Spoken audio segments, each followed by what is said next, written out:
Hello everybody, welcome. I'm Diane Dimitri and welcome to Power Chat. Each week I'll be sharing some of the insights and shortcuts and strategies that I've developed over the past 30 years to help you manifest more in your life. More wealth, more health, more success, more freedom and more love. Feel free to comment and ask questions as we go, and I'll do my best to get to them at the end. Also, please drop a hello to let me know that you're here, and remember to click the share button so your friends can also learn how to master their mindset and emotions. So, hi Robin, good to have you here. We're live then. This week we're going to be talking about what action makes all the difference. I'd like to start with this example if I can. Have you ever wondered what the attraction is to babies? Whether they're human babies or they're puppies, lovely fluffy little puppies, or furry little kittens, or it could even be baby gorillas, monkeys, even hyena pups are very cute when they're babies. People are drawn to babies of all kinds. It doesn't really matter what, it's just that they're babies. When we see babies, our skin tingles and our heart begins to brim with love and joy, and we sort of do this spontaneously. We reach out, we want to cuddle them. And when we cuddle them, we sometimes, many times you'll notice, is that we involuntarily take a deep breath, breathing them in as if extracting their life essence. It's nearly like babies have the secret elixir of youth. Babies make us feel good. Deep down inside, they make us feel good. Perhaps they also take us back to when we were loved, when we felt safe, when we didn't have a care in the world and everybody paid attention to us. In fact, babies symbolize the cycle of life. On so many levels, they symbolize the cycle of life. And life is a process of activity, of endless movement. All we need do is look around ourselves. Life never remains stagnant or inert. It's like a garden. It's an activity of growing or dying. Life is an activity of expanding or contracting, but it never stands still. As humans, we also are constantly in motion, either consciously or unconsciously. When we sleep, our body is still an activity hub. Our lungs inhale and exhale, our brains fire off, our blood pumps, and our heart beats. We are human beings as a verb, as an action statement, not as a noun. Because everything is energy, life is the movement of energy. Whether living or inanimate, everything vibrates at its own unique frequency, giving it its discernible presence. Whether it's me sitting here as the presence of Diane, or whether it's the phone you're holding in your hand, or the PC that you're watching me on, or whether it's the desk that you're sitting at, or the cup of tea or coffee you may be drinking, whatever it is, it doesn't matter. Everything has its own vibrational frequency, which gives it its unique, discernible presence.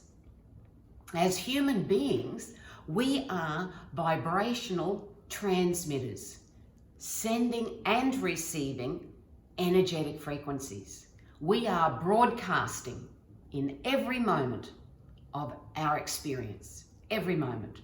So how does this work? I wanted to nut this down into 7 simple steps for you before we go any further. And I call it the human being as a verb process. The first thing to remember is that we are exposed to stimulus all the time, whether it's external, as in the circumstances going on around us, or whether it's internal, as the conditions that are happening within us. There is always some sort of stimulus going on. The second thing is that we react or we respond to that stimulus, And what we feel, the energy we feel in response to that stimulus, fashions our thoughts. The third thing then is our thoughts, which are in fact our preferences either for or against the stimulus, impacts our physiology because our thoughts trigger chemical responses in our brain, which in turn affect our physical and psychological health. The fourth part of the process is that the thoughts we focused on most, our dominant thoughts, become our beliefs. And in many cases, they become limiting beliefs that block our potential. These become anchored in our neural network in our brain. Step 5, our thoughts and our beliefs, whether limiting or empowering, influence every decision we make. And number 6, these decisions determine our actions. And then number 7, and our actions produce our results. Our actions produce our personal reality.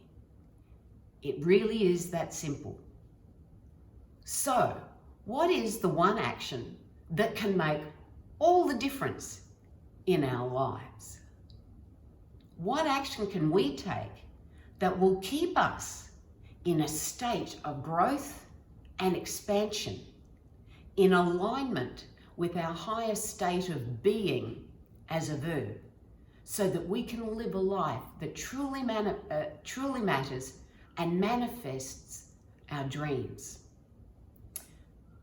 To find out, it starts right at the beginning of the process, even before our thoughts. It's before our thoughts. We are energetic beings with our own vibrational frequency. We are broadcasting signals all the time. So if we want our lives to change, we must start at the energetic level, before our thoughts, before our preferences. Since energy is constantly in motion, can never stand still, it all begins with the energy we feel in response to any event, in response to any stimulus. We can either allow the highest frequency of energy, which is love, to flow through us, or we can resist it. Let's go back to the baby example. Perhaps due to a past event, the sight of a baby fills you with blame and grief and guilt and remorse. They have low vibrational frequencies. Those resistant emotions have low vibrationary frequencies. This will set in motion the process, obviously, next step, of resistant thoughts, resistant dominant thoughts, which become your beliefs. Your physiology will respond by releasing stress hormones, and your physical and psychological immunity will deteriorate. This will, of course, lead to poor decision making, poor actions, and therefore poor results. However, if at the sight of the baby, we respond by feeling the higher frequencies of peace and love and joy and affection and appreciation, we will improve our overall well-being, make clearer decisions, act in alignment with our desires, and manifest the reciprocal results. But what is the one action that makes all the difference in our lives? It is to pay attention to how we feel at every moment, to be conscious. It's more than being mindful, it's being conscious, going even deeper into the feeling of how we feel in every moment. Because our vibrational frequency sets the premise and the promise for all activity and results in our life, we must be conscious of how we feel to the stimulus, internal and external. and adjust and align ourselves to the higher frequencies whenever needed. You're probably thinking, my God, that sounds so hard, but it's not. It's really just about practice and becoming conscious.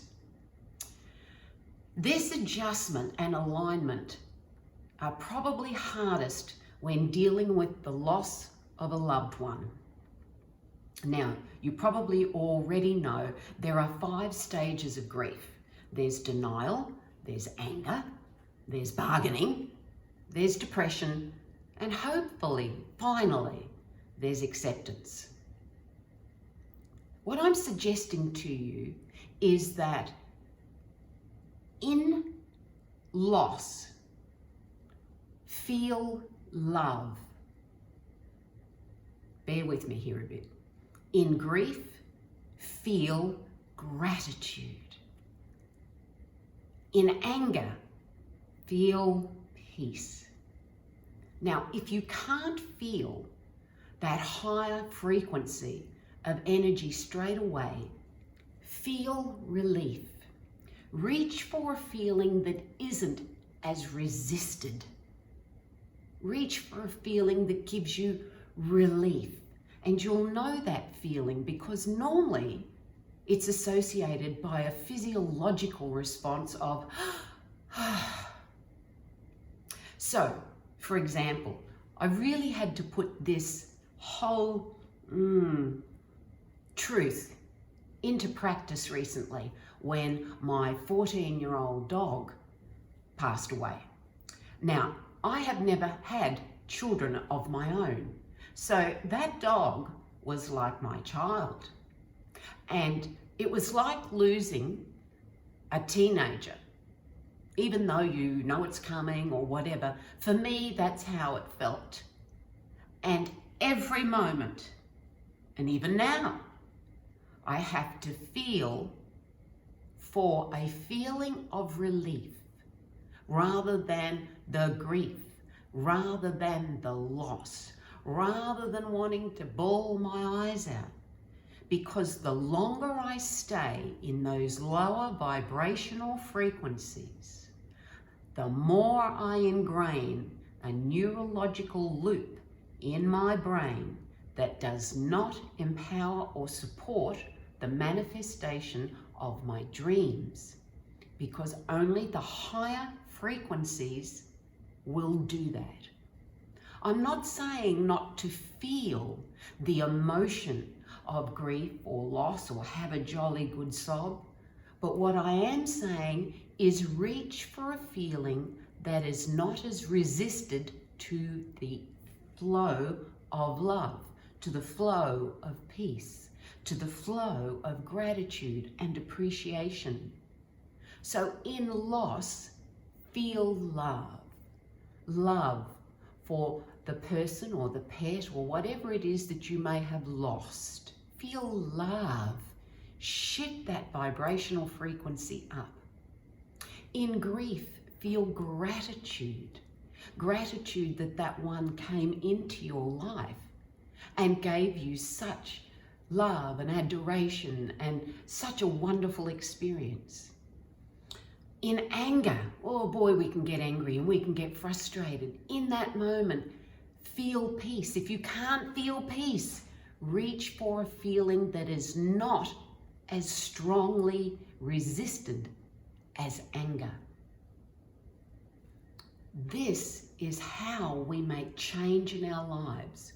We change at an energetic level right at the very beginning.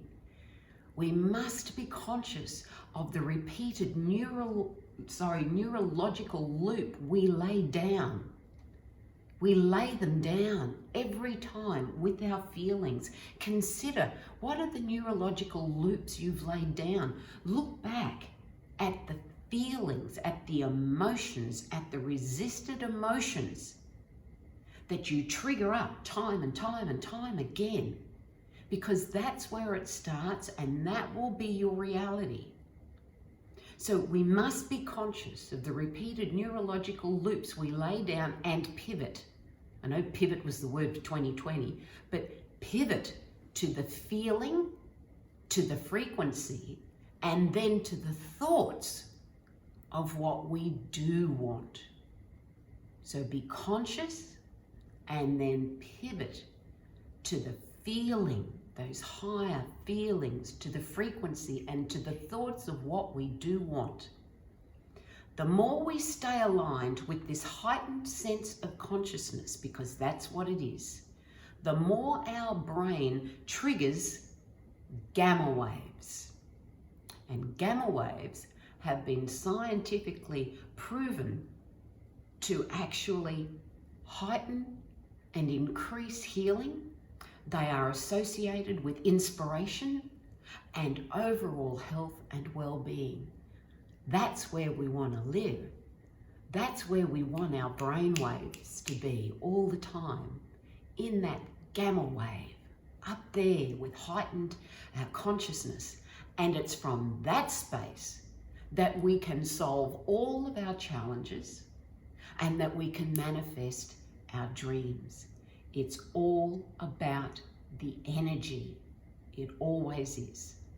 So be conscious to feel the highest frequency and allow it to energize us. That's the energy we want, because that is ultimate power. And that's what makes all the difference. It is so simple, but we've never been taught it from a young age. So we've never harnessed this power, but it's still there and we can unlock it.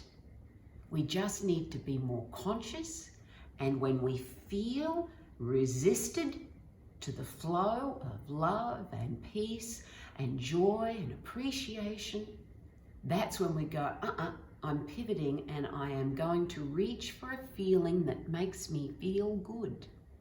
Just like looking at babies can make us feel good. That's what we're reaching for all the time. And then what happens is it becomes a skill. And we set up new neurological loops in our brain, and that's who we become, the person who is always looking for, reaching for, and feeling the higher frequency. And that's when people turn to us and say, geez, you're lucky. Everything seems to work out for you. That's because you are feeling it work out for you on a moment-by-moment basis by reaching for the higher vibrational frequencies. Okay, let's see if I have any questions. It's lovely to have everybody here. Really terrific. Are you saying to feel the feeling but don't stay there?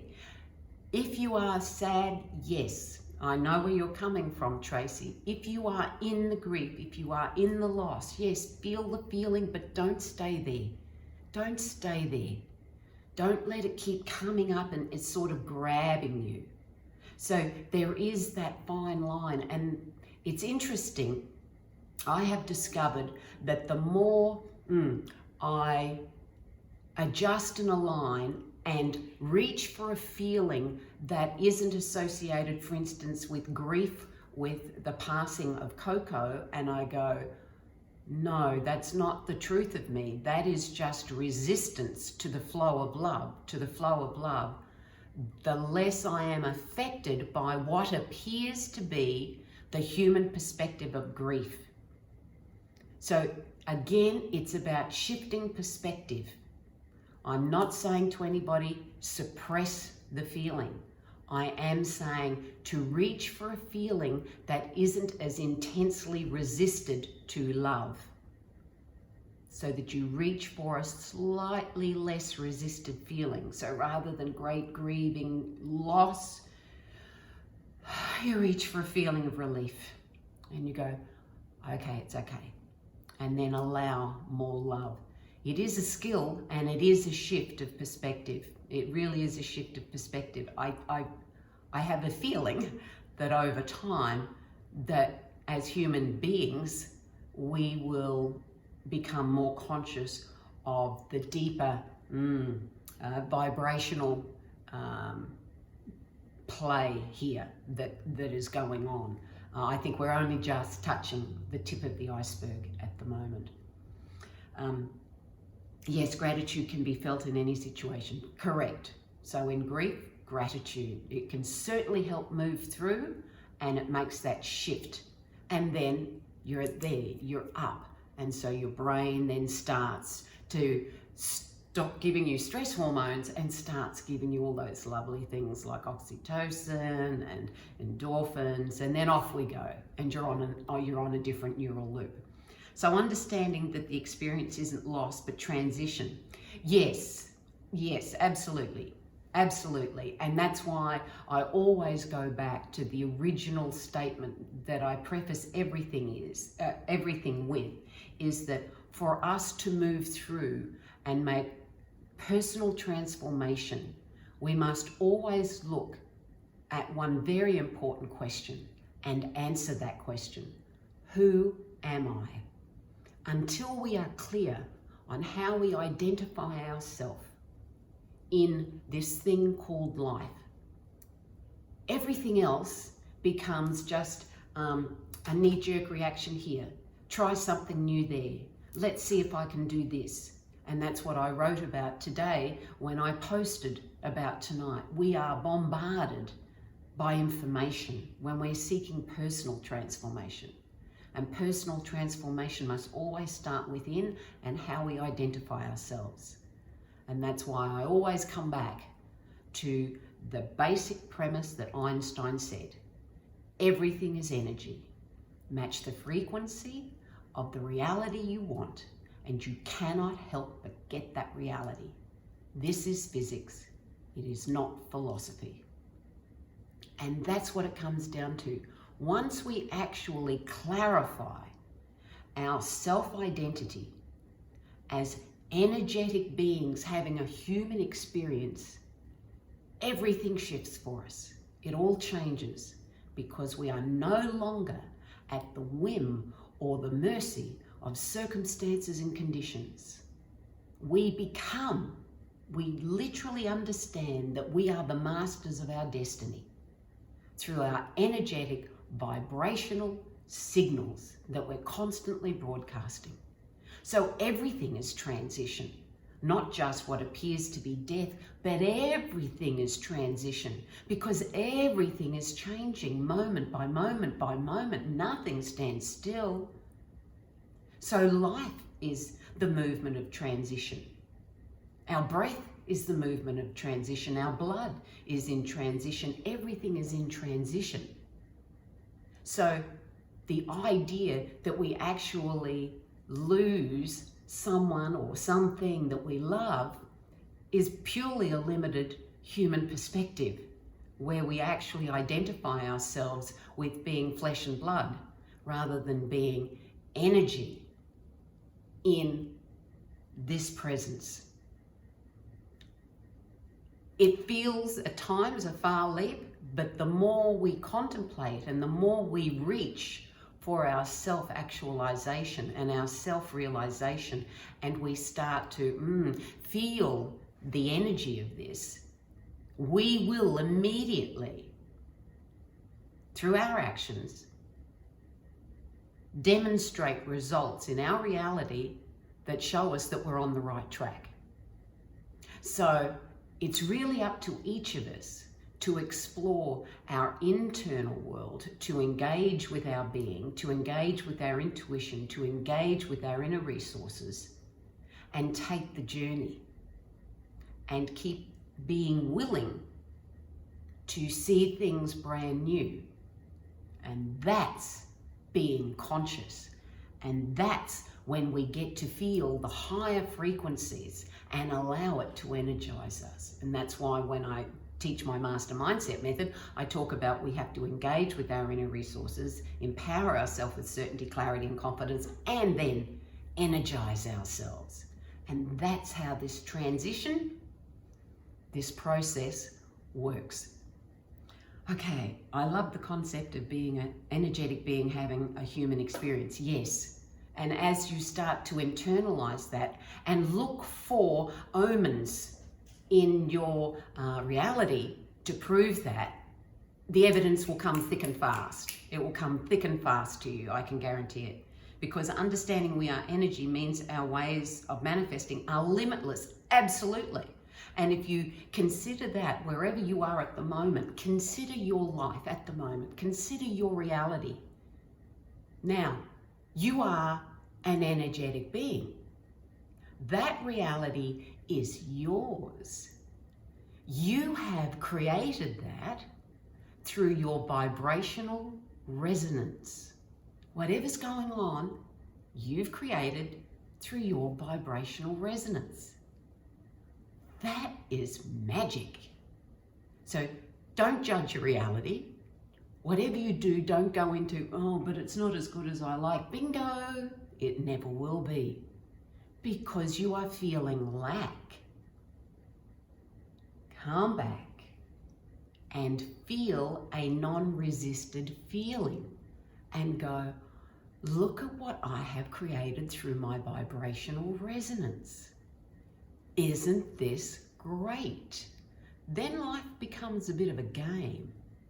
And then you can start practicing this one action that I've talked about tonight, to be conscious and feel, to reach for that higher frequency of feeling and see where that takes you. And you will start to get an understanding that it's not about learning how to manifest. You already are manifesting. Every moment of every day, you are broadcasting these amazing vibrational frequencies that are going out there, up into your brain, preferencing in your thoughts. You are loading in beliefs. You are then sending off chemical messages through your body. And you are then making decisions and taking actions, and then your actions are producing your reality. You want a new reality? Boom, come right back in here, into your gut, into your feeling, and start afresh. That's how we change our lives. We are manifesting all the time. And the key is to sit back and to actually look at the power we already have, because it's demonstrated in our current reality. Whatever that is, you've created that. You are the master of your destiny. It's just that no one's ever told us this. No one's ever told us this. No one's ever said to us, you can master your health. You can master your wealth.